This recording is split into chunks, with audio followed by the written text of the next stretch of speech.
अच्छा पहले कीर्तन ही करते हैं।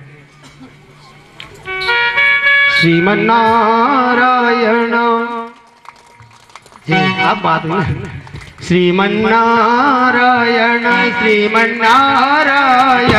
श्रीमन्नारायण श्रीमन्नारायण भजमन्नारायण नारायण नारायण भजमन्नारायण नारायण नारायण श्रीमन्नारायण श्रीमन्नारायण श्रीमन्नारायण श्रीमन्नारायण श्रीमन्नारायण श्रीमन्नारायण श्रीमन्नारायण श्रीमन्नारायण भजमन्नारायण नारायण नारायण भजमन्नारायण नारायण नारायण। अब देखो आगे वाले बढ़िया भजन कर रहे हैं, पीछे वाले सुन रहे।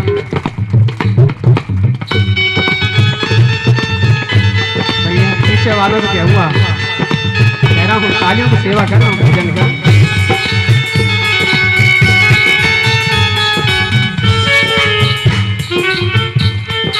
नारायण जो नाम लेत है, नारायण को नाम लेत है। आप बोलो नारायण जो नाम लेत है, नारायण जो नाम लेत है, नारायण जो नाम लेत है, नारायण जो नाम लेत है। गाते ही नहीं। अरे भगवान का नाम लेने बोल रहा हूँ, मैं थोड़ी कह रहा हूँ कि तुम वो रुपया ला के दे दो। अच्छा बोले नारायण जो नाम लेत है, नारायण जो नाम लेत है, पाप होत सब छारायण, पाप होत सब छारायण भजमन्नारायण नारायण नारायण नारायण नारायण नारायण नारायण नारायण नारायण नारायण नारायण नारायण।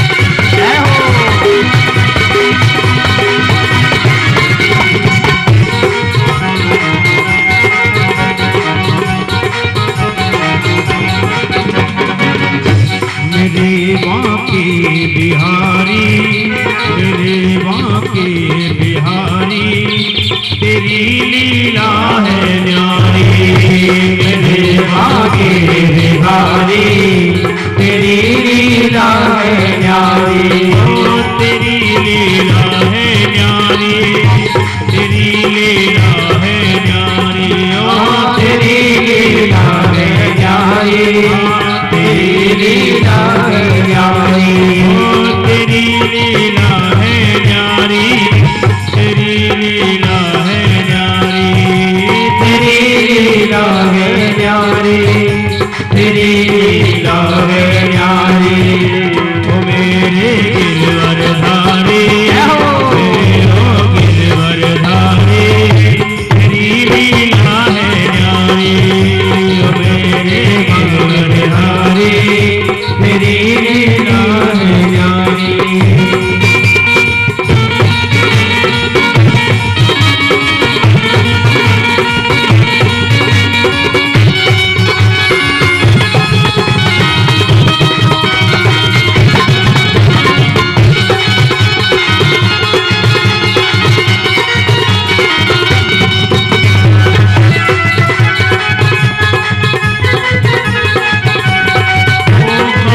मथुरा में देखा कभी गोकुल में देखा, कभी मथुरा में देखा कभी गोकुल में देखा, कभी मथुरा में देखा कभी गोकुल में देखा, कभी मथुरा में देखा कभी गोकुल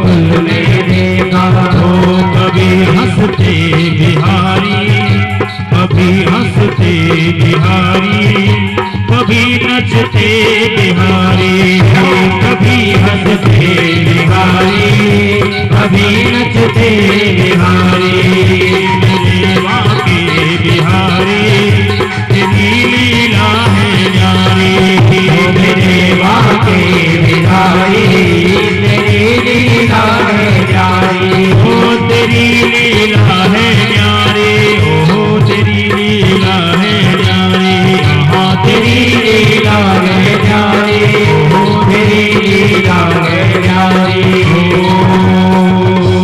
मेरे गिरवरधारी तेरी लीला है न्यारी मेरे गिरवरधारी तेरी लीला है न्यारी मेरे बागे बिहारी तेरी लीला है न्यारी मेरे गिरवरधारी तेरी लीला है न्यारी ओ तेरी लीला है न्यारी ओ तेरी लीला है न्यारी तेरी लीला है न्यारी हाँ तेरी लीला है न्यारी मेरे बागे बिहारी तेरी लीला है न्यारी मेरे बागे बिहारी तेरी लीला है न्यारी तेरी लीला है न्यारी ओ तेरी लीला है न्यारी तेरी लीला है न्यारी ओ तेरी लीला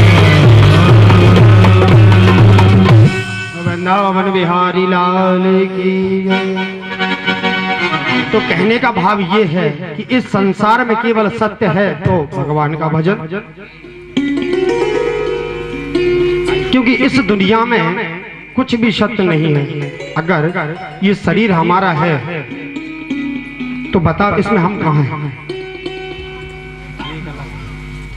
अगर पैसा हमारा है तो महाराज ये भी आज अपनी जेब में है, कल सामान लेने जाएंगे दूसरी जेब में पहुंच जाए।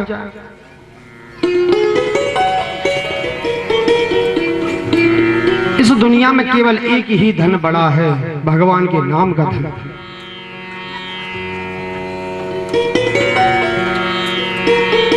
यहाँ तक कि श्री वल्लभाचार्य जी महाराज ने भी एक ही मंत्र दिया था, श्री कृष्णम शरणम मम।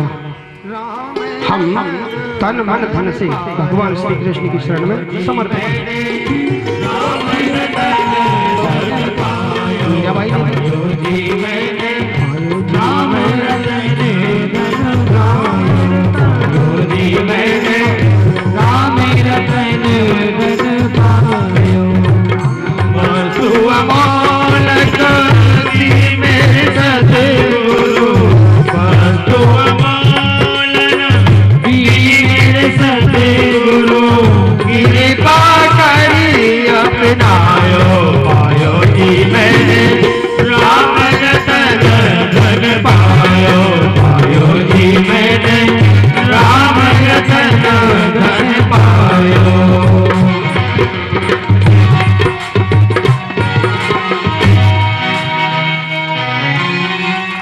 तो कौन सा धन पाया? राम रतन धन। और इस धन को पाने के लिए सच्चे गुरु की आवश्यकता होती है। कहने का इतना सा भाव है कि भगवान का भजन मन से श्रद्धा से श्रवण करना चाहिए और नित्य प्रति भगवान के चरणों में प्रेम करना चाहिए। सुखदेव जी के राजन भगवान ने बहुत लीलाएं की।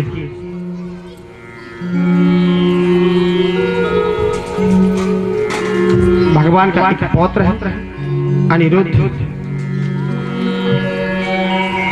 उसका विवाह हुआ और फिर एक राजा है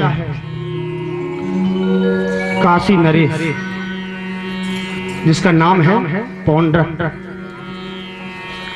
उसने क्या किया, दो नकली हाथ बनवा लिए, दो तो थे, दो नकली हाथ बनवा लिए, नकली चक्र ले लिया, गदा ले लिया और कहता है कि मैं ही वासुदेव हूं और मेरी पूजा करो। जो मेरी पूजा नहीं करेगा उसको मैं जान से मार दूं। उसकी पूजा होती है और आरती होती है।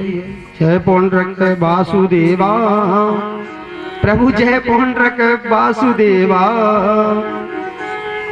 आधी रात को आए प्रभु जी तुम प्राणन के लेवा, जय पौंडरक देव। अब वो कहता है जो नहीं मुझे भजेगा उसको मार दूं, डरे। पर जो लोग भगवान का नाम लेते हैं वो उसके सामने तो उसकी बोल देते हैं, और आखिरी क्या कहते भगवान माफ करना। क्या करें, कहना पड़ेगी सब। जिसके राज्य में रहोगे बोलोगे नहीं तो राजा मरवा दो।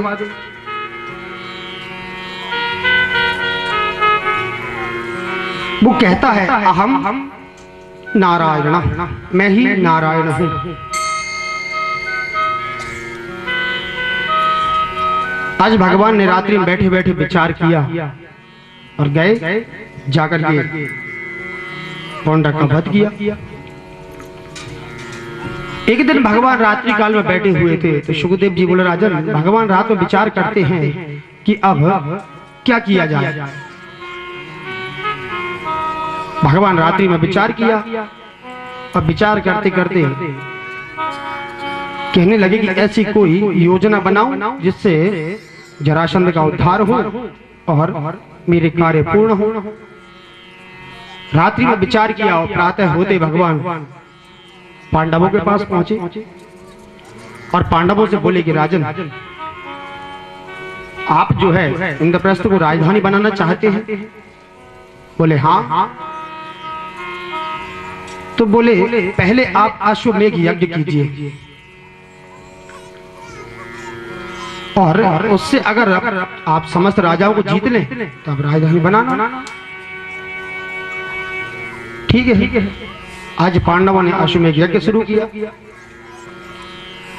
सभी राजा एक एक करके उनकी शरण में आए। आकर के सबने जो है अपना सहयोग प्रदान किया, परंतु एक राजा केवल जरासंध नहीं आया। भगवान ने कहा कि सभी राजा आए तो युधिष्ठिर जी महाराज बोले कि नहीं गोविंद, जरासंध नहीं है।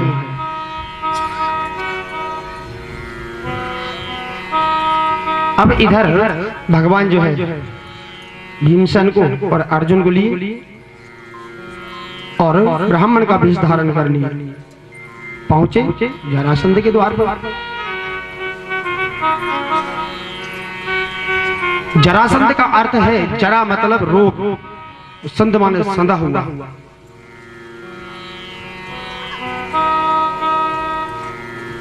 और वैसे तो सिंधु का मतलब होता है समुद्र। आज भगवान जरासंध के हम पहुंचे, जाकर के भिक्षा की याचना की। जरासंध ने कहा कि ब्राह्मण आपको जो चाहिए वो मांग लो। तो भगवान बोले राजन, मैंने सुना था कि आप बड़े ब्राह्मणों के भगत हैं, इसलिए हम लोग आए थे मांगने कुछ। बोले कि महाराज मैं कोई भगत नहीं हूं ब्राह्मणों का, बस इतनी सी बात है कि मैं मेरे शत्रु कृष्ण को मारने गया था और मैं ब्राह्मणों को पाठ करने बिठा गया था। बोल दिया था कि महाराज अगर वो मैंने उसको नहीं हराया तो मैं तुम सबको मार दूंगा, और मैंने कृष्ण को हरा दिया, वो मेरे डर के मारे भाग गया, इसलिए मैं ब्राह्मणों को मानता हूं। मैं कोई ब्राह्मणों का भगत मगत नहीं। बोले ठीक है महाराज। जरासंध बोला कि आप जो चाहे वो मांग लो। तो बोले महाराज आप पहले वचन दे दो कि आप वही दोगे जो मैं मांगूंगा। जरासंध बोला कि वचन तो मैं देता हूं कि तुम जो मांगो वही दूंगा, पर आप ये बताओ कि आपको चाहिए क्या। ब्राह्मण हो गए वचन मांगे तो कोई गड़बड़ है। वचन दे दिया। बोले अब मांगो। तो बोले राजन आप हमसे द्वंद्व युद्ध कीजिए। जरासंध बोला कि पागल हो गए हो, बामन लड़वे नहीं हुए। तो बोले तुम तो जाओ कथा वाचो खाओगे।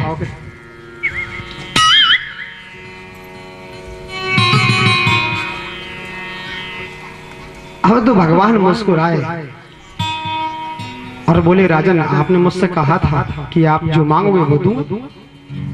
बोले ठीक है, पर मुझे ऐसा लगता है कि तुम बामन मामन नहीं 53-54 लड़के की बात बामन के मुंह पे नहीं आती महाराज।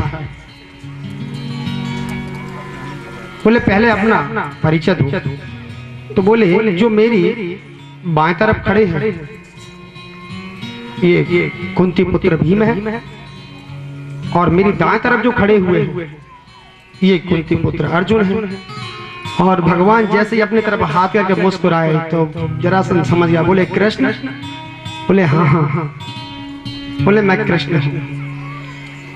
आज जरासंध बोला कि वाह रे भगोड़े, फिर आ गया लड़ने। बोले ठीक है मैं युद्ध करूंगा, पर देख देख तुम्हारी हमारी कोई बराबरी नहीं, तुमको तो हमने पहले ही भगा दिया है। और रहा अर्जुन तो इसके देखो दुबला पतला है।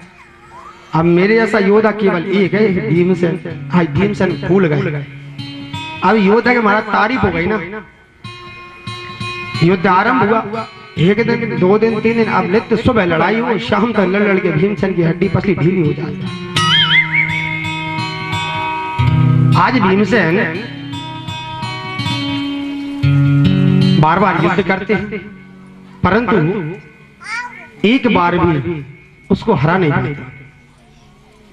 युद्ध हुआ, भगवान ने फिर जैसे भीमसेन से पूछा कि भैया क्या हाल है, तो भीमसेन बोले कि भगवान देखो, अगर आपको ऐसा ही करना था तो बोल देते पहले, और मैं तो सुबह यहाँ से भाग जाऊंगा। भगवान ने कहा देखो तुम्हारे सामने एक बार हम भागे, हमसे भगोड़ा कहते तुम भाग जाओ फिर क्या होगा। तो बोले फिर? बोले इससे डट के लड़ो। उन्होंने कहा नहीं आप बताओ पहले कैसे लड़े। तो उन्होंने इशारा कर दिया कि इस तिनके को मैं जैसे फाड़ूं तुम उसके एक पैर को नीचे ऊपर का फाड़ देना। भगवान ने एक तिनके का इशारा किया, उसके बदन के 2 भाग किए, इधर उधर फेंक दिए, उसका उद्धार हुआ। आज पांडवों ने बड़ा सुंदर यज्ञ किया।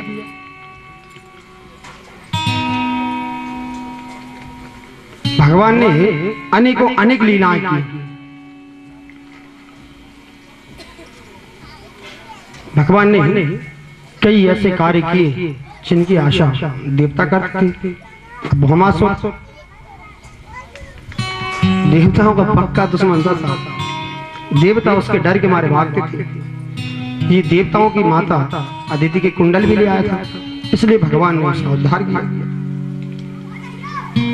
सुखदेव जी कहते राजन मैंने तुम्हें अभी तक इतनी कथाओं को श्रवण कराया। ये भगवान के अनन्य भक्त थे, परंतु अब मैं तुम्हें जो कथा श्रवण कराने जा रहा हूं ये भगवान का परम मित्र है। आज सुखदेव जी महाराज ने ऐसा कहा तो परीक्षित जी महाराज हाथ जोड़कर बैठ गए और कथा श्रवण कराते हैं।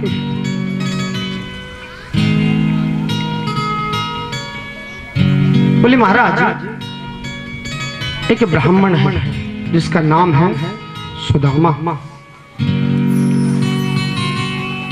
कृष्ण श्यासी सखा मन, कृष्ण श्यासी सखा मन। कृष्ण के कौन है? सखा है। मन मतलब बिल्कुल तन और मन से। एक सखा होता है महाराज बाहर का, द्वार के बाहर, परंतु जो हृदय में रहता है वो सच्चा मित्र होता है। कृष्ण स्यासी सखा कश्चिद ब्रह्मणो ब्रह्मवेत्तमा विरक्ता इंद्रियार्थेषु प्रशांतात्मा जितेंद्रिया। कैसा सखा है? प्रशांत आत्मा, उसकी आत्मा प्रसन्न है। जितेंद्रिया, जिसने अपनी सारी इंद्रियों को जीत लिया है। ऐसा सुंदर सखा है भगवान का ब्राह्मण। परंतु महाराज कुछ लोग कहते हैं कि ब्रह्मा जो सुदामा जी थे दरिद्री थे, लेकिन भागवत में एक बार भी नहीं लिखा कि सुदामा दरिद्री था। दरिद्री में बहुत अंतर होता है और गरीबी में अंतर होता है।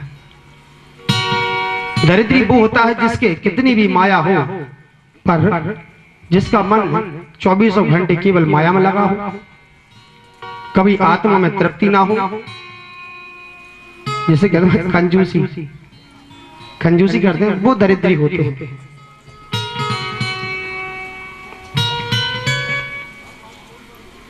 उनके यहाँ तो केवल एक धन है, जब आवे संतोष धन सब धन धूरी समान। जिसके जीवन में केवल एक धन आ जाए, संतोष नाम का, उसके सारे धन जो है महाराज धूल के समान है। आत्मा में संतोष हो, सारे धन उसको प्राप्त हो जाते हैं।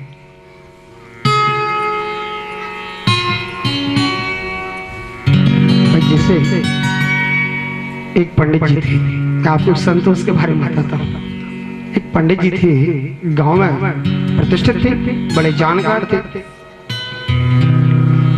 महाराज जी की कथा बैठी हुई थी गांव में।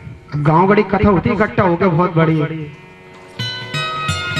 पंडित जी का लड़का बड़ा उद्यमी था, दोस्तों के साथ खेलने गया नदी किनारे। खेलते खेलते जो है एक गधे को घेर लिया, 2-3 डंडा मारे, मर गया। सभी गांव वाले भागे भागे पहुंचे। पंडित जी क्या करें, बच्चों ने गधा मार दिया। पंडित जी ठहरो, पत्थरा उठाया, देखा पलट और बोले भैया हम चले रही है, गधा मारने का बहुत बड़ा दोष है। अरे पंडित जी फिर क्या? देखो नीचे लिख रही है जाम, आप वो तो नहीं देख रहे थे उस पत्रा में, पर पंडित जी इसमें लिख रही है कि इतना बड़ा सोने का गधा बना करके ब्राह्मण को दान कर। अच्छा पंडित, फिर तो पंडित जी आपके भी रुपये लगेंगे। मैंने कहा क्यों? मैंने कहा तुम्हारा लड़का संतोष भी तो है, तो संग है। ठहरो, रुको रुको, भीतर का एक पत्र वाला पुराना। हाँ, जहां में लिख रही है, अगर हो या संग में संतोषा तो गधा मारन को नहीं दोषा। गई कह दिया महाराज, संतोष संग है तो सब खत्म। तो संतोष धन आनंद से आता है, अंदर होता है ये धन।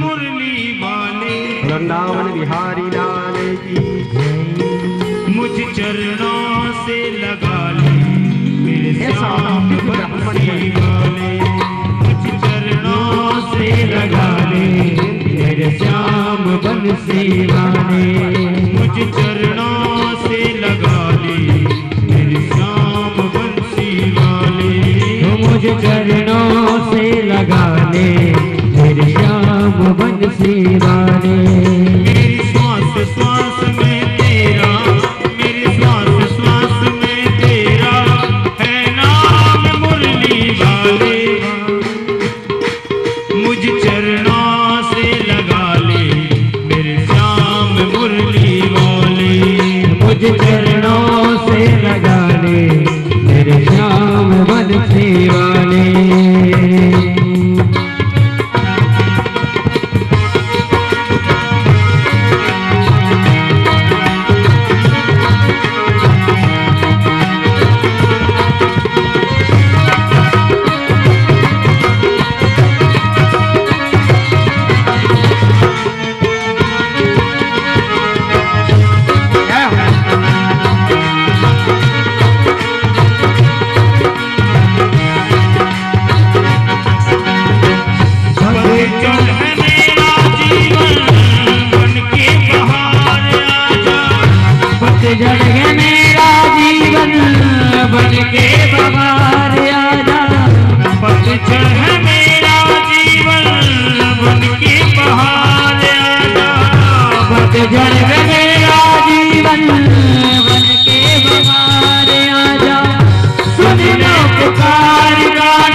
सुन ले पुकार कान्हा, बस एक बार आजा।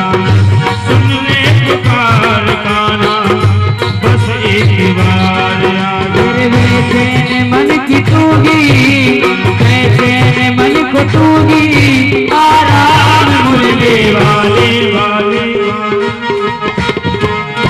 मुझ चरणों से लगा ले मेरे श्याम मुरली वाले। मुझ चरणों से लगा ले मेरे श्याम मुरली वाले। श्वास श्वास में तेरा, मेरे श्वास श्वास में तेरा, मैं नाम मुरली वाले वाले। मुझ चरणों से लगा ले मेरे श्याम मुरली वाले। मुझ चरणों से लगा ले मेरे श्याम बंसी वाले। श्याम मुरली वाले, मेरे श्याम बंसी वाले, मेरे श्याम मुरली वाले। बोल वृंदावन बिहारी लाल की जय। अब जय जोर से हो जाए।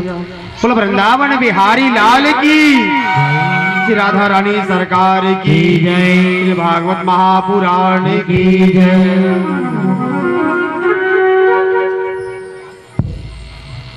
कथा में आगे चलते हैं तो हम भगवान के उस शाखा के बारे में वर्णन कर रहे थे जो नितांत गरीब है, पर उसके पास एक धन है, केवल कृष्ण के नाम का धन, सबसे श्रेष्ठ है।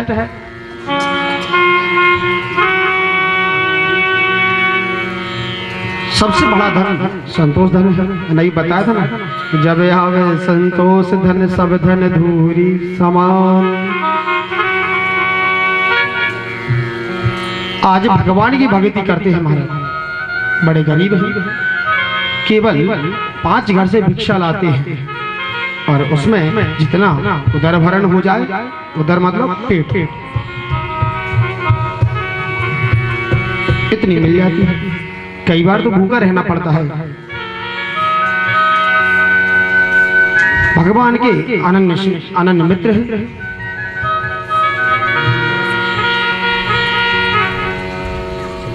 सुखदेव जी के राजन दरिद्र यस्तु असंतुष्ट, जो असंतुष्ट हो भाई दरिद्री होता है।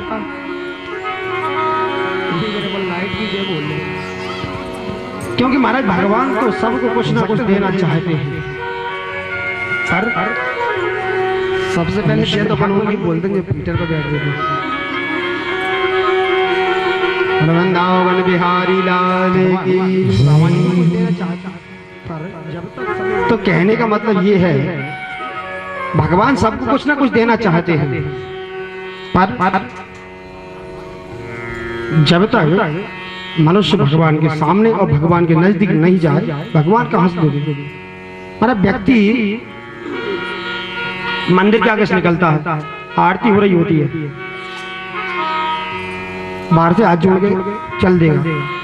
अगर एक क्षण के लिए अपने ये जूते हैं ना, इनको उतार के और भगवान के पास जाके और थोड़ा शरणागत लेके अगर पान कर ले तो कुछ बिगड़ सकता है।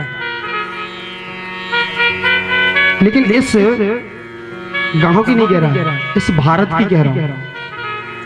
केवल 10% ऐसे लोग हैं जो भगवान के समक्ष नित्य जाते हैं, रोज, जिनका नियम है। हाँ, मैंने देखा है इस गांव में हैं कुछ, उनमें से हमारे ताऊ जी भी हैं। उनका नियम है कि भोजन जब ही करते हैं चरणामृत ले लेते हैं। तो देन चाहे करतार जिन्हें, तो प्रपंच विधि जात नटारे। परमात्मा किसी न किसी कुछ न कुछ देना चाहता है। देन चाहे करतार जिन्हें, तो प्रपंच विधि जात नटारे। बेटा वही वसुदेव के द्वार, तो आज धुंध भी बाजत नंद के द्वारे। माहे मोड़ा कोई के भौर, बधाई कोई और के बज रहे। तो भगवान दे रहा है ना कि देने वाला जब देता है तो छप्पड़ फाड़ के देता है, और नहीं देता है तो कपड़े ही फाड़ देता है।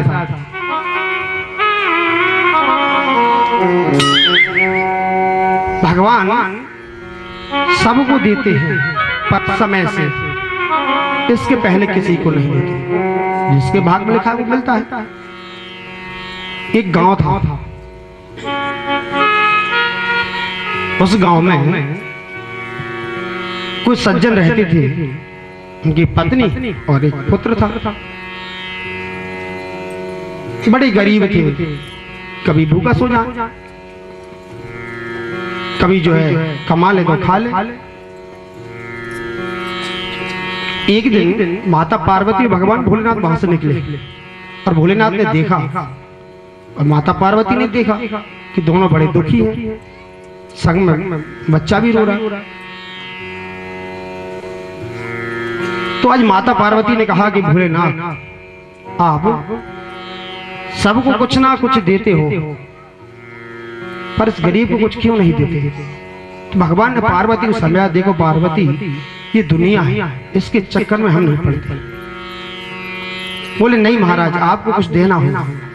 आज नारद जी को भेजा, नारद जी का जाकर के बोले कि भैया मुझे भगवान ने भेजा है। बोले बताए? बोले ये कहा है कि तुम तीनों प्राणी एक एक वरदान मांग लो जो तुम्हें चाहिए, और तीनों ऐसे महान तीन एक ने ले लिया, उसके 2 महीने बाद एक ले, 2 महीने बाद एक ले, 2 महीने बाद एक ले। ठीक है। बोले कैसे ले? ऐसा करना 2 अगरबत्ती लेना, घुमाना भगवान की तरफ और लगा के हाथ जोड़ना, मांग लेना।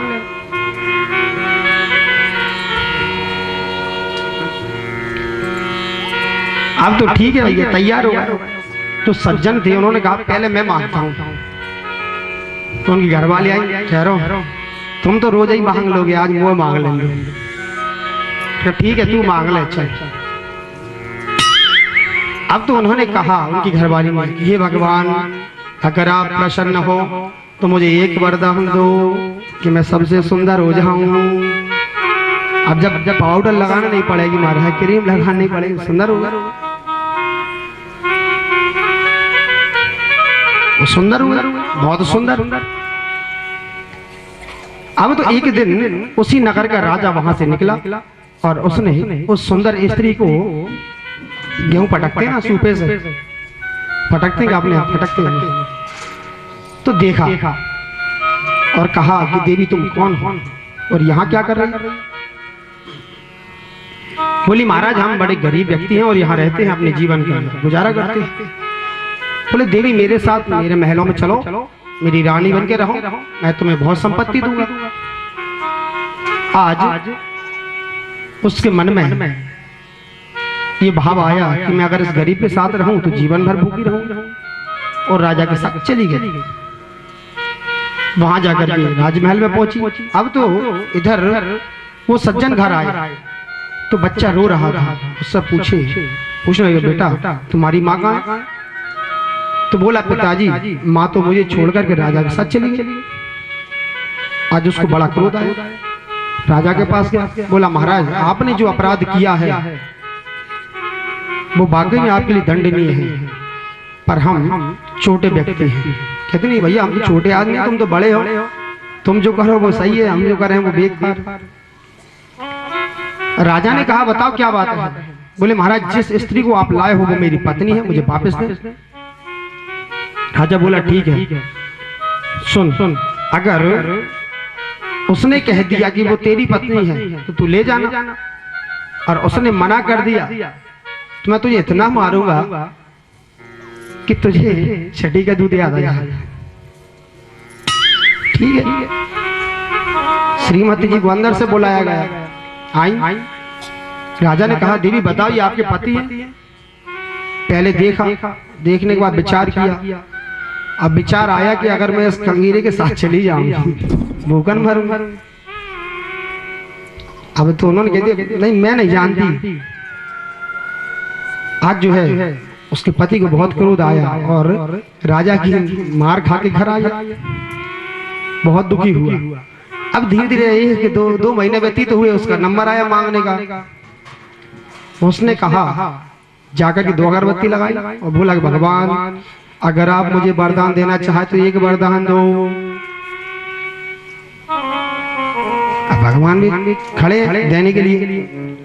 बोले, मेरी पत्नी के सारे बदन में कुष्ठ निकले आए गई। तो ऐसा कहा तो ठीक है, अब वरदान है वो तो झूठा हो सकता है क्या? महाराज सारा बदन उसका करूप हो गया, कुष्ठ निकल आया। राजा ने उसको घर से निकाल दी, वो मारी फिरती है। अब इधर भी नहीं आ सकती, इधर की भी नहीं और राजा के आगे भी नहीं, दोनों ही परेशान। 2 महीने व्यतीत हुए, पुत्र का नंबर आया और मैं मांगता हूँ। जाकर के 2 अगरबत्ती लगाए, पुत्र ने हाथ जोड़े, बोले, भगवान अगर आप प्रसन्न हो तो मुझे एक वरदान दो। मेरी माता और पिता दोनों अच्छे होकर के जैसे रहते वैसे ही रहने लगे, वही होगा, वैसे के वैसे गरीब ऐसे ही रहना। तो कहने का मतलब ये है कि जिसे भगवान देना चाहता है उसके भाग्य में लिखा नहीं होता है, जिसके भाग्य में लिखा है वो मिलता है। जो जिस चीज का दान करता है, कहते हैं कि जो अन्नदान करता है उसे अन्न की प्राप्ति होती है, और जो धन दान करता है उसको धन की प्राप्ति होती है। और महाराज जो गरीब कन्याओं को विवाह करता है उसके यहाँ वंश वृद्धि होती है। तो भगवान सबको कुछ ना कुछ देना चाहते हैं, परंतु जब समय आए तो दे। आज ऐसे ही भगवान के सखा हैं सुदामा जी महाराज, बड़े गरीब हैं। एक दिन सुदामा जी की पत्नी सुशीला ने कहा कि महाराज मैंने सुना है कि कृष्ण आपके बचपन के सखा हैं। आज सुदामा जी को भगवान की याद आई और बोले, हाँ हैं। अरे मैंने सुना है कि वो द्वारिका के धीश हैं। बोले, हाँ हैं। फिर तो महाराज आपको अच्छे से जानते होंगे। बोले, देख बाबरी, जब वो मेरा मित्र है तो अच्छे से जानने की बात क्या है?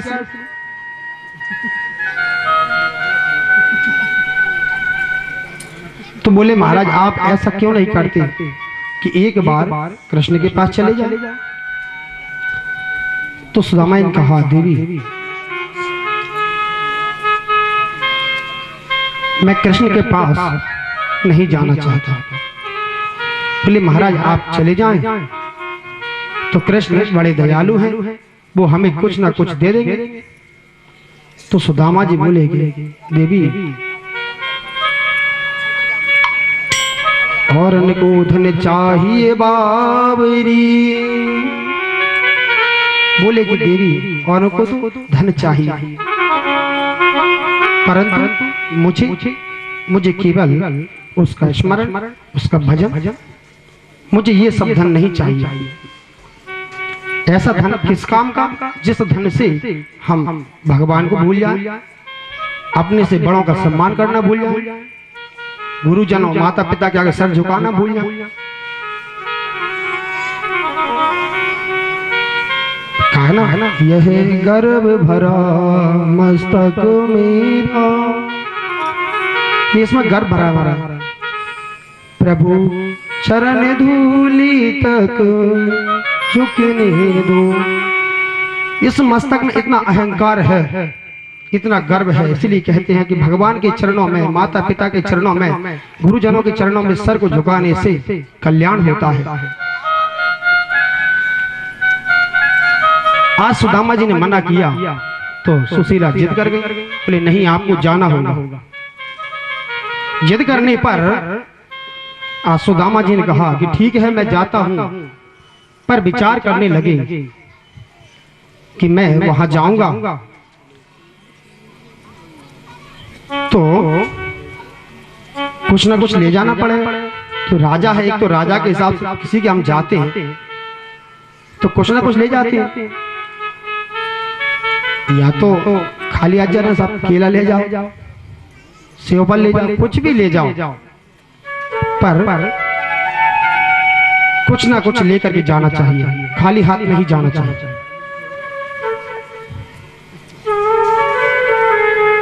भगवान के पास जाओ, आपसे बने तो पैसा ले जाओ, ना बने तो गेहूं ले जाओ, और कुछ ना बने तुम्हारा एक तुलसी पत्र ले जाओ, पर खाली नहीं जाना चाहिए, क्योंकि जैसे आए भगवान वैसे वापस कर देते हैं। जिसके मन में जो भावना भगवान वैसा देता है। आज सुशीला पास में पड़ोस में गई, जाकर के चावल लाई। तुम्हारे 3 घर से चावल मांग के लाई, 3 तरह के चावल। आज एक फटे हुए कपड़े में बांध दी और सुदामा जी दे दिया और जाने लगे। सुदामा जी जाते हैं और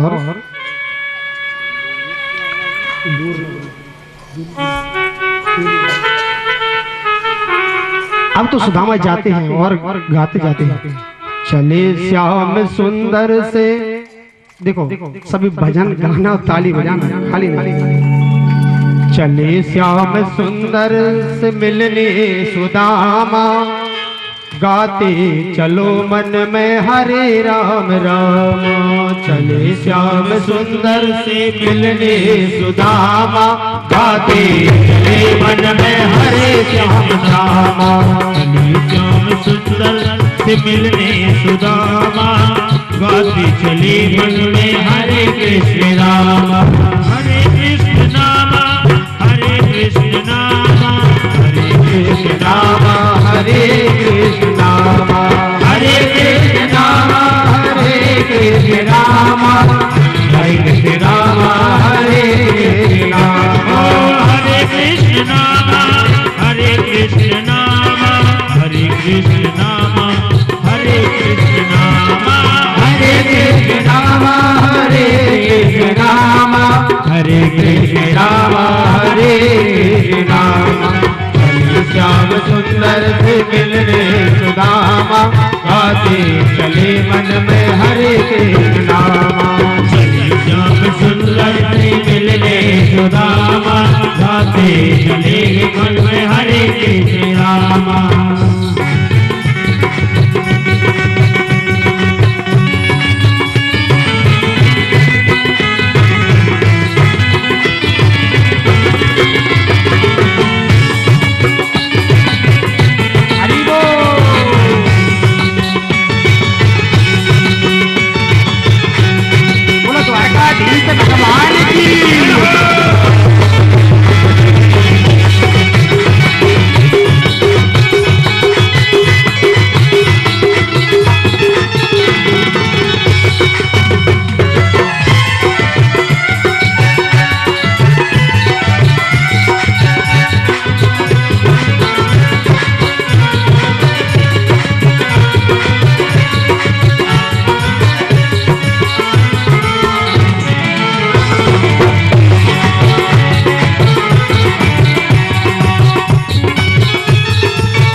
कपड़े में पोटली बनाई, फटे हुए कपड़े में पोटली बनाई। माँ के पड़ोसन से चावल जो लाई, फटे हुए कपड़े में पोटली बनाई, फटे हुए कपड़े में पोटली बनाई, फटे हुए कपड़े में पोटली बनाई, फटे हुए कपड़े में पोटली बनाई। जाबो जी जाब स्वामी, जाबो जी जाब स्वामी प्रभु के धामा, जाबो जी जाब स्वामी प्रभु के धामा।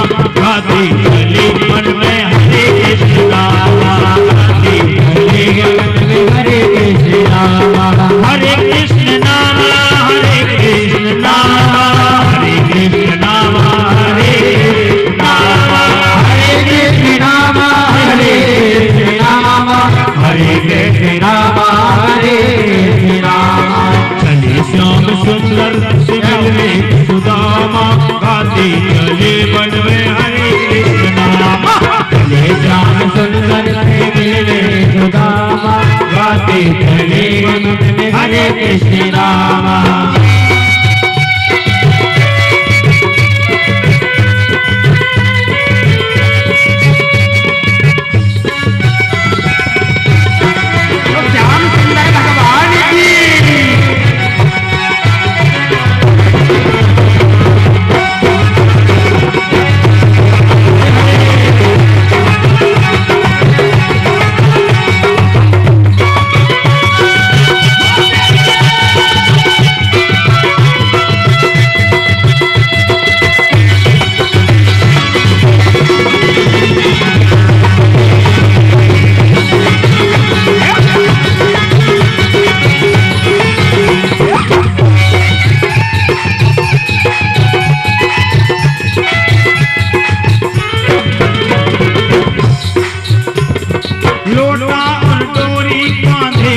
लटकाई, चावल की पोटली बगल में दबाई, चावल की पोटली बगल में दबाई, लोटा और डोरी कांधे पे लटकाई, चावल की पोटली बगल में दबाई, चावल की पोटली बगल में दबाई, चावल की पोटली बगल में दबाई, चावल की पोटली बगल में दबाई, चावल की पोटली बगल में दबाई। धीरे धीरे गाते चले, धीरे धीरे गाते चले प्रभु के नामा, गाते चले मन में हरे कृष्ण नामा, गाते चले मन में हरे कृष्ण नामा, हरे कृष्ण नामा, हरे कृष्ण नामा, हरे कृष्ण नामा, हरे कृष्ण नामा, हरे कृष्ण नामा, हरे कृष्ण नामा, हरे कृष्ण नामा, हरे कृष्ण नामा।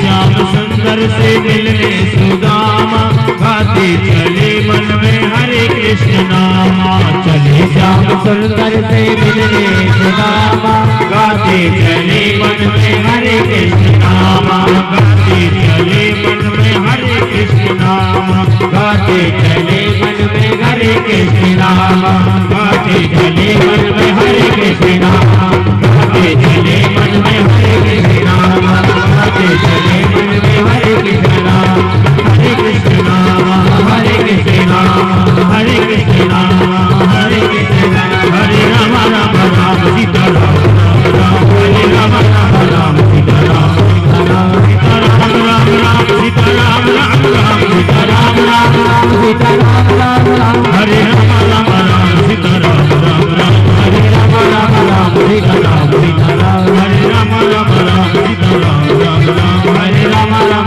सीता राम राम राम, सीता राम राम सीता राम राम राम।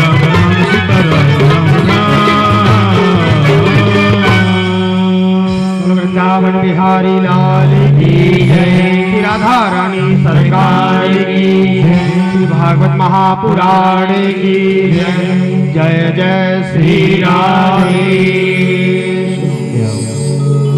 तो आज सुदामा ही जा रहे हैं द्वारिकापुरी की ओर। भगवान सबके हृदय की जानते हैं। अगर हम सोचें कि हम जो किवाड़ लगा के कर रहे हैं इसको कोई नहीं देख रहा, तो ये हमारा वहम है। परमात्मा उसे सब देखता है। आज सुदामा जी जाने लगे, वृद्ध शरीर है, हाथ पैर दुबले पतले हैं। अब दूध मिलाओ घी मिलाओ तो तगड़े होते महाराज, दुबले पतले। और भजनानंदी है जो भगवान का भजन करते हैं, वो खाने में रुचि नहीं रखते।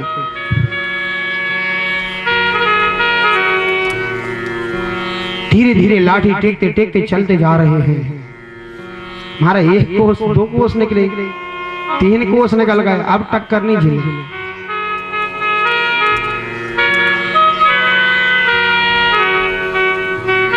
अब तो धीरे धीरे तनक और चले आगे है, तो एक नदी आई।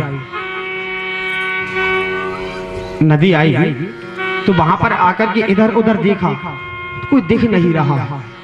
थोड़ी देर बैठे रहे, तब तक एक आवाज आई, किसी को पार जाना है क्या? तो सुदामा जी खड़े हो गए और बोले भैया हमें चलना है। पर उससे पहले उन्होंने एक शब्द और सुना। वो नाविक गाता चला आ रहा है, कर बिन पैसा पार, वो कर बिन पैसा पार, नैया में हम हैं और हम में संसार, कर बिन पैसा पार। भगवान गलत गा रहे हैं क्या? बताओ भाई, नैया में हम हैं, स्वयं भगवान नैया में बैठे और हम में संसार। आज जैसे सुदामा जी ने सुना तो बोले महाराज हमें ले चलो। बोले चलो, बैठ गए। नदी थी लंबी, धीरे धीरे निकले, आधे बीच में पहुंचे। जाकर के भगवान ने धीरे से कहा भैया कुछ देने के लिए है क्या? तो सुदामा जी ने कहा भैया हमारे पास तो कुछ नहीं है और आपने ही कहा था कि करें बिन पैसा पार, इसलिए हम बैठे। बोले भैया कुछ तो दे दोगे? अरे 2 रुपए मत देना, 1 दे देना। बोले भैया हमारे पास तो वो भी नहीं। अरे 50 पैसे तो दोगे? बोले भैया नहीं है। चलो 10 पैसे दे देना। बोले भैया नहीं है। बोले ये जो है ये दे देना, इसमें क्या है? वो जो पोटली थी। बोले भैया जिन ये इसमें कुछ नहीं तो ये देने के लिए। धीरे धीरे नाव से पार हुए भगवान आज सुदामा जी को देखते हैं और मन ही मन प्रसन्न होते हैं। सुदामा जी नदी के उस पार होने के बाद चलने लगे। चलते चलते बहुत दूर है द्वारिका नगरी। जैसे ही आधे रास्ते में पहुंचे थक गए महाराज, बहुत थक गए। एक पेड़ के नीचे सो गए और बोले कि भैया अगर तेरी अटके तो आ जाना, मेरी तो नहीं अटक रही है। और जैसे ही कह के लेटे तो भगवान ने योग माया से उन्हें उठाया और द्वारिकापुरी के थोड़े ही समक्ष पास में उन्हें एक पेड़ के नीचे सुला दिया। भगवान की माया कोई समझ नहीं पाया। अब तो इधर सुलाया, उनकी नींद खुली। तो यहाँ एक भाव और आता है। सुखदेव जी कहे राजन, जब भगवान ने अपने पार्षदों से कहा कि जाकर के मेरा मित्र आ रहा है उसे ले आओ, तो भगवान के पार्षद तो दिव्य थे, सुंदर सोने का मुकुट, सुंदर बाजूबंद, अच्छे सुंदर वस्त्र। जाकर के उसे नदी के किनारे पहुंचे। इधर उधर देखा तो कोई मित्र नहीं। अब वो देख रहे हैं इधर से कोई हवाई जहाज आएगा, इधर से कोई हेलीकॉप्टर आएगा, कोई विमान आएगा। भाई अब जिसका मित्र राजा हो और उसका मित्र ही आ रहा हो तो कोई क्या सोचेगा। सबने इधर और देखा परंतु कोई नहीं मिला। तो एक बोला कि भैया भगवान का कोई मित्र नहीं है। तो बोले शायद हो सकता है ये पकड़ ही उनका मित्र हो। अब जिसको कुछ नहीं वो भगवान का मित्र। तो जैसे ही सुदामा जी द्वारिकापुरी के समक्ष योग माया की निद्रा में लेटे हुए थे, उस समय जागे और जाकर इधर उधर देखा और धीरे धीरे चलते हुए पुरी के दरवाजे पर आए। आकर के कहा, सिपाहियों से बोले कि भैया ये कौन सा नगर है? तो द्वारपाल बोले कि महाराज ये द्वारिका है। बोले द्वारिका है? हाँ। बोले ये ऐसा ना हो मैं द्वारिका पूछ रहा हूँ, अंदर चला जाऊं और कोई और द्वारिका हो। तो बोले कि यहाँ के राजा का नाम क्या है? तो बोले कि यहाँ के राजा का नाम, अब वो ये तो कह नहीं सकते कि कृष्ण। उन्होंने कहा यहाँ के राजा का नाम, हाथ जोड़ कहा, श्री कृष्ण है।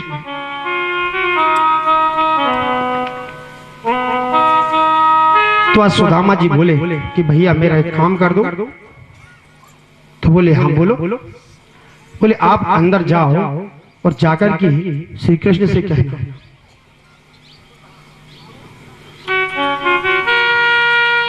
कहते हैं, अरे द्वार पालो कन्हैया से कह दो,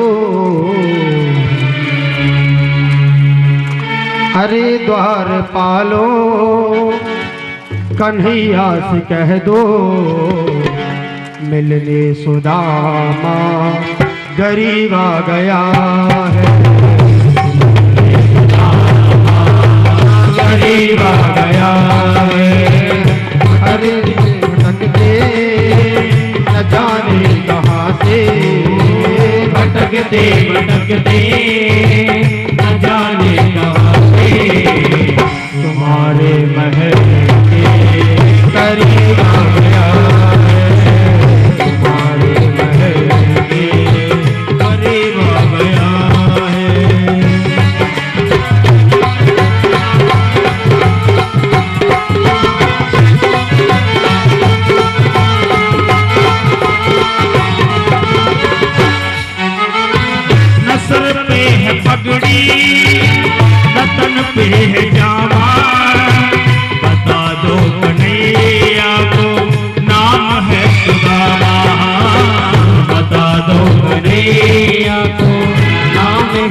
सुदामा ओ बता दो कन्हैया को नाम है सुदामा हो नसर पे पगड़िया तन पे जामा बता दो कन्हैया को नाम है सुदामा बता दो कन्हैया को नाम है सुदामा तुम एक बार जाकर ये मोहन से कह दो तुम एक बार जाकर ये मोहन से कह दो कि मिलने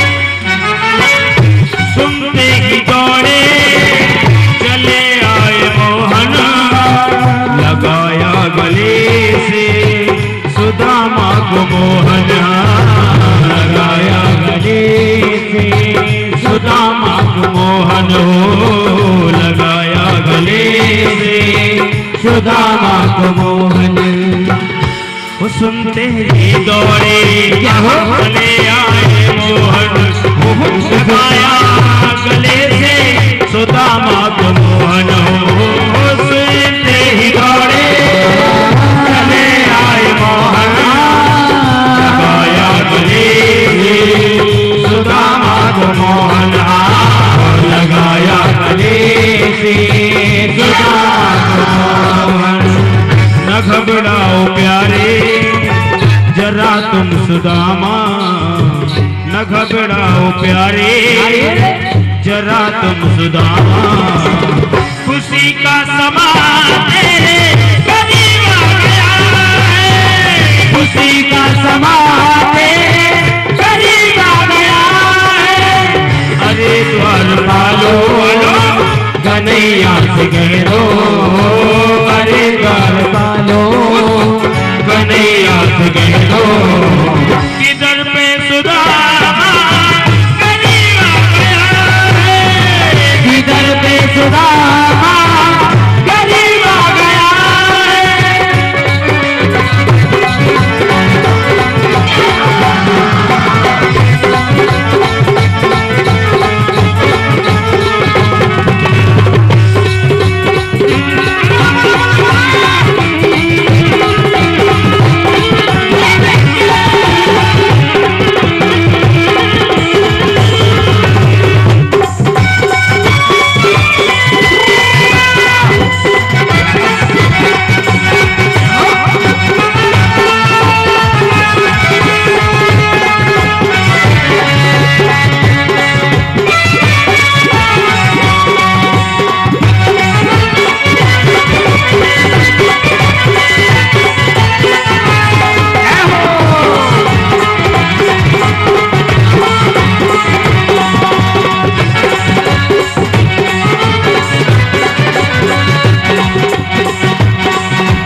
बिठाए चरण आंसुओं से श्याम ने धुलाए चरण आंसुओं से श्याम ने धुलाए चरण आंसुओं से श्याम ने धुलाए बराबर में अपने गुलामा बैठाए चरण आंसुओं से श्याम ने धुलाए बराबर में अपने सुदामा बिठाए चरण आंसुओं से श्याम ने धुलाए चरण आंसुओं से श्याम ने धुलाए और हुआ रुक्मणी को बड़ा ही अचंबा हुआ रुक्मणी को बड़ा ही अचंबा ये मेहमान कैसा अजीब आ गया है ये मेहमान कैसा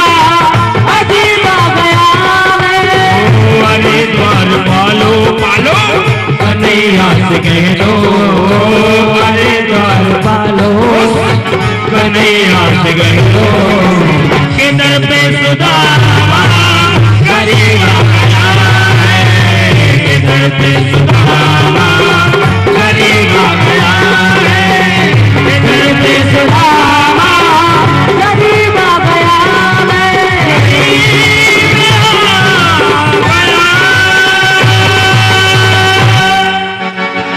वृंदावन बिहारी लाल की जय। आए द्वारपालों से कहा तो द्वारपालों ने कहा ठीक है भैया तुम यहीं ठहरो। और द्वारपाल अंदर गए, जाकर के गोविंद से हाथ जोड़ करके प्रार्थना की और बोले कि महाराज कोई एक ब्राह्मण आया हुआ है और वो कहता है कि वो आपका सखा है। तो भगवान बोले कि वो कैसा दिखता है? बोले महाराज बड़ा तपस्वी है, देखने में दुबला है, फटे हुए कपड़े हैं। बोले किसी से पगा न जगा तन पे, शीश पगा न जगा तन पे, प्रभु जानी को आही बसो के ही ग्रामा, धोती फटी लपटी दुपटी, और पाए वो पाहिन को नहीं सामा। बोले और तो द्वार खड़ो तुझ दुर्बल एक रहो, द्वार खड़ो तुझ दुर्बल एक रहो, चक सो वसुधा अभिरामा। तो पूछत दीन दयाल को धाम, बतावत आप नो नाम सुदामा। अरे जैसे ही गोविंद ने सुना कि सुदामा, आज सुनते ही मेरे गोविंद के सारे बदन में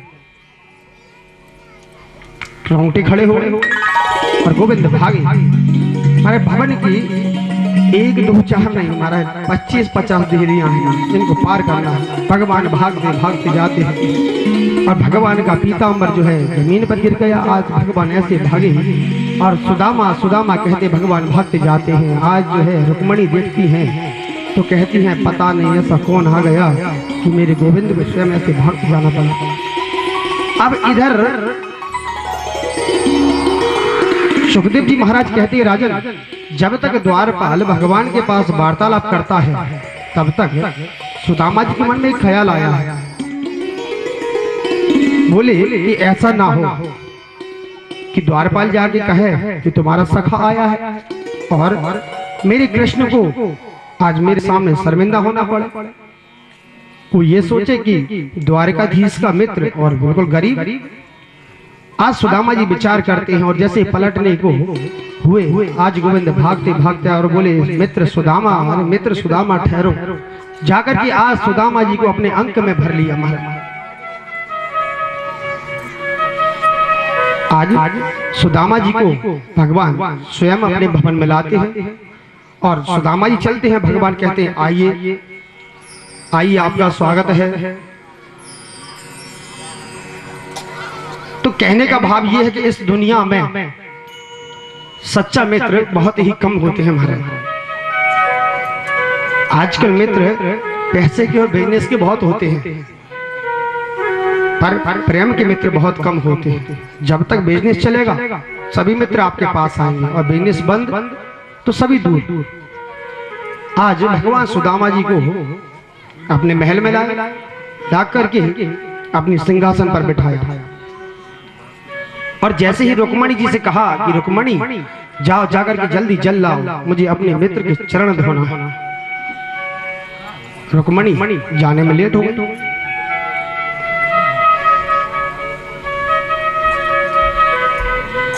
तो भगवान देखे सुदामा की दीन दशा, करुणा करके करुणा निधि रोए। जो करुणा के सागर है महाराज, वो भी आज रोने लगे सुदामा जी की दशा देख करके। देख सुदामा की दीन दशा, करुणा करके करुणा निधि रोए। और पानी परात को हाथ छुओ नहीं, नैनन के जल सो पग धोए। महाराज जितने अश्रु निकले भगवान के, उन्हीं अश्रुओं से भगवान ने सुदामा जी की चरण धुली। चरण धोए चरणामृत लीनो, खुद ने चरण धोए और चरणामृत लिया। और पुनि पुनि बांटत फिरे बिहारी, भगवान सबको बांट लो, चरणामृत ले लो। पुनि पुनि बांटत फिरे बिहारी, चरणामृत ले हो प्यारी। अपनी पत्नियों से कहते हैं कि देवी ये ब्राह्मण का, मेरे मित्र के चरणों का चरणोदक है, इसको पान कीजिए। सारे महलों में छिड़का महाराज, सारे भवन में उस चरणोदक को छिड़का। आपने पिया, अपने परिवार को पिलाया।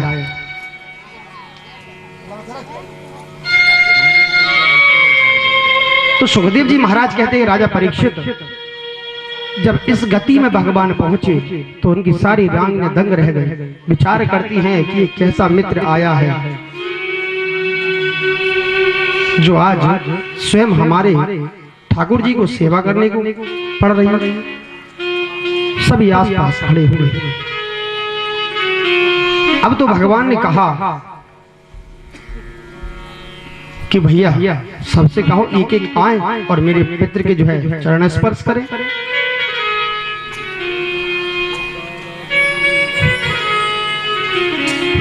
अब तो पहले रुक्मणी जी आना शुरू हुई।